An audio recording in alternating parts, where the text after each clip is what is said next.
Introduction. Write a book? You want to try reading one first, soft lad?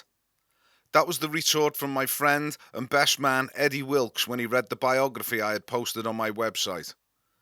My biography was a brief outline of my musical career to date, and the final paragraph contains a threat that at some point in the future I may consider putting my thoughts and experiences into something more substantial than a 500-word blog posted on my website every 2 months. That time has arrived.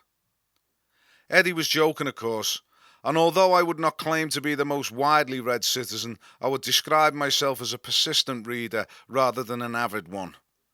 I gave up reading fiction many years ago, and the only books I read these days are the autobiographies of former rock stars and sports stars. It wasn't that I stopped enjoying fiction, but more of a case of wanting to learn from other people's experiences and the fact that truth is always stranger and sometimes more entertaining than fiction. Until now, the only book that has been written from the inside about the 80s pop sensation that was Frankie Goes to Hollywood was Holly Johnson's A Bone in My Flute. It was his personal take on all that occurred whilst we were in the eye of the hurricane for the brief time that Frankie ruled the world.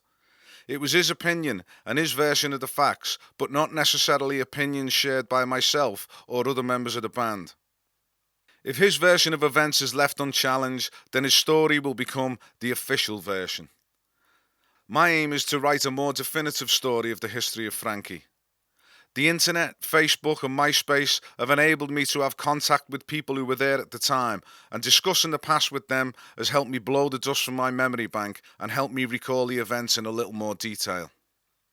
This is not just the story of a kid from a council estate in Norris Green, Liverpool, and his journey to the heights of pop stardom. This is a story of a kid who loved music and has tried to make a living out of it for the last 25 years.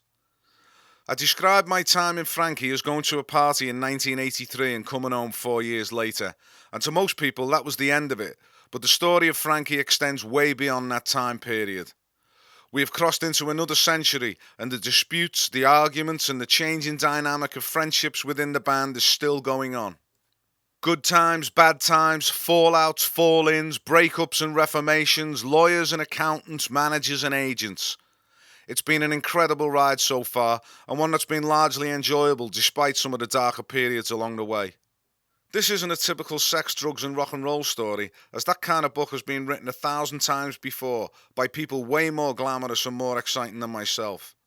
How many different and depraved ways can you have sex with a groupie? How many lines of Salvador Dali do you need to pack up your hooter to get really off your tits?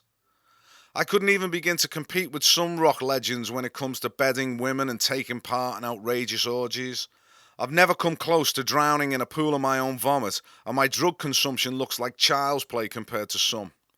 But I have rocked and rolled. A little. Interested? Then let's get cracking.